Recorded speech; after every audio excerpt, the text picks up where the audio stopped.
Sejak awal kan saya selalu bilang bahwa kita mau coba maksimal lolos Piala Dunia. 15 poin yang kita harus dapatkan untuk bisa di ranking 2. Memang ada perhitungannya waktu itu. Bisa nggak kita mendapatkan poin cepat, kira-kira 8 poin kalau kita menang sama Bahrain, menang sama China. Ternyata meleset, ya meleset. Dan China itu game yang paling krusial misalnya. Ya, menurut saya ini yang kita yakinin, bukan berarti kita melihat Cina setengah mata. Mereka juga kemarin juga bikin kejutan. Tapi kembali kan dengan kualitas pemain yang ada, ya memang kita harus punya optimisme.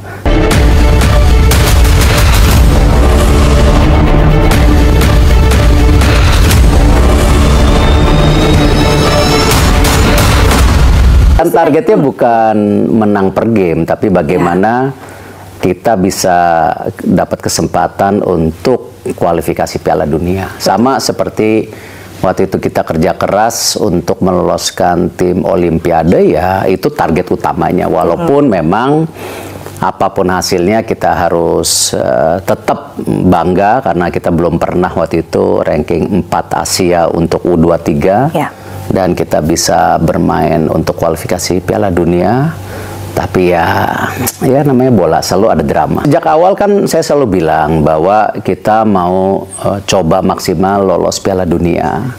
15 poin yang kita harus dapatkan untuk bisa di ranking 2. Memang ada perhitungannya waktu itu. Bisa nggak kita mendapatkan poin cepat, kira-kira 8 poin kalau kita menang sama Bahrain, menang sama China. Ternyata meleset, ya meleset.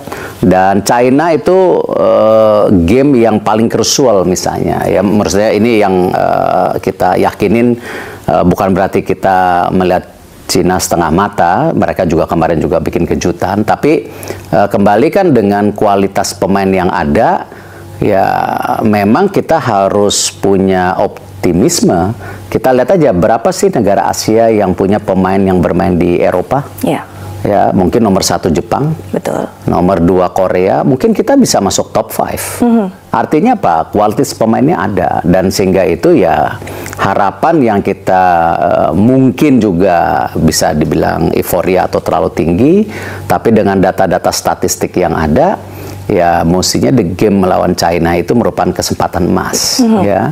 Dan tentu kalau sama Jepang, saya rasa memang kita kalah kelas jauh lah. Mereka nomor 1 di Asia, 15 di dunia.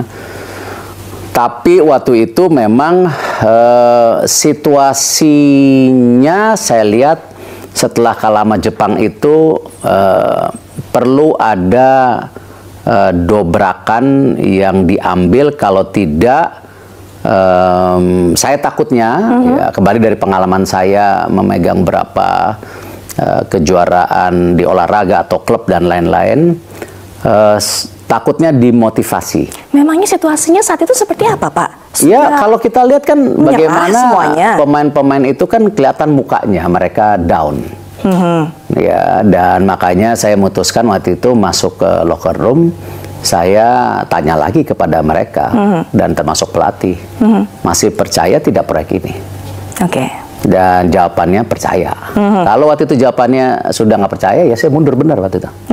Ya karena gini, ini kan sebuah tim yang dimiliki oleh kita bersama, bukan dimiliki oleh pelatih, oleh pemain atau oleh saya, tapi kan ini dimiliki oleh bangsa dan negara kita. Jadi ya koreksi secara menyeluruh waktu itu ya harus menjadi sesuatu pemikiran, tetapi tentu bertahap. Tapi hari itu saya harus ambil call, membangunkan mereka. Dan kalau saya lihat sih sudah lama ya kita nggak ngelihat dengan tim yang ini bermain kayak kemarin. Betul. Ya. Artinya manjur, Pak, tadi. Ya, saya tidak bilang itu karena saya, tapi itu karena semuanya mengevaluasi, mereka harus kembali di tracknya gitu. Tapi dan bahkan saya dengar mereka ada meeting sendiri antara pemain. Hanya pemain saja, tanpa pelatih? Tanpa pelatih. Oke, para pemain semuanya hanya yang menghuni starting 11, bukan hanya naturalisasi semua, karena ini tim lah. Ini kan tim kan. Saya selalu bilang sepak bola itu bukan permainan 1-2 orang. Yang waktu itu juga pernah disalahartikan waktu di Asia Cup. Oh, seakan-akan saya menuju satu individu. Tidak, saya cuma mengingatkan sepak bola itu bukan permainan 1-2 individu, tetapi tim harus terpadu, fokus dengan formasi taktikal yang sudah diberikan, dan mereka tinggal improvisasi di situasi lapangannya. Gitu. Menarik ini Pak, kalau tadi Pak Erik katakan para pemain punya inisiatif buat kumpul sendiri, mungkin menyemangati satu sama lain. Ini motornya siapa? Inisiatifnya sang kapten? Jay Indes. Pak Erik melihat dia cukup. Tidak, saya nggak mau terlalu dalam. Tapi menjalankan tugas sebagai seorang kapten. Iya. Capable? Iya, Jay ini saya rasa nggak hanya di Indonesia ya, di banyak negara Asia kalau mereka mendapatkan pemain Jay Indes itu anugerah. Karakternya baik, leadershipnya luar biasa, permainannya. Kemarin beberapa kali dia menyelamatkan posisi-posisi genting juga di gawang itu. Jadi ya, dan ini pemain yang bermain di Serie A ya. Serie A itu kan liga terbaik nomor 2 di dunia saat ini. Nah, jadi ya mumpuni. Jadi ya kita harus percaya ya hari ini dia kaptennya. Betul sekali, Jay Ises juga salah satu pemain yang bisa dipercaya, sangat kompak menjaga barisan pertahanan, chemistry-nya cukup nyambung dengan para pemain lain. Ya, dengan supporter dia juga berani bicara, komunikasi dengan semua pemain, pelatih, termasuk kepada saya baik. Jadi ya faktor yang penting buat tim ini gitu. Tapi ini bukan permainan individu. Betul. Kita sepakat soal itu. Adanya inisiatif Jay Ises, adanya pertemuan-pertemuan seperti itu, artinya sudah cukup ngeblend antara para pemain naturalisasi dengan para pemain lokal yang asli kelahiran kita. Saya nggak pernah dengar. Saya tidak pernah ada dengar situasi pemain lokal juga seperti Marcelino, Witan, Rido dan lain-lainnya. Mereka lihat kok bagaimana tim Indonesia ini sudah naik kelas.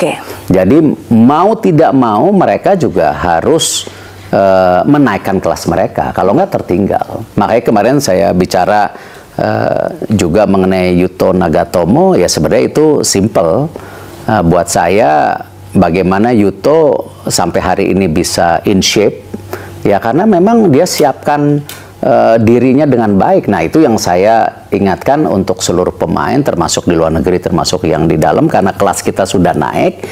Ya aktivitas tambah individual skill itu mereka harus lakukan, apapun caranya. Saya kan masing-masing, kan ini kan ininya mereka, panggungnya mereka. Demikian informasi yang dapat saya sampaikan untuk hari ini. Semoga memberi manfaat. Salam dan doa kami untuk keluarga dalam perlindungan Allah, dalam dekap kasih sayang Rahman dan Rohim Allah Subhanahu wa Ta'ala. Allahumma amin. Terima kasih. Wassalamualaikum warahmatullahi wabarakatuh.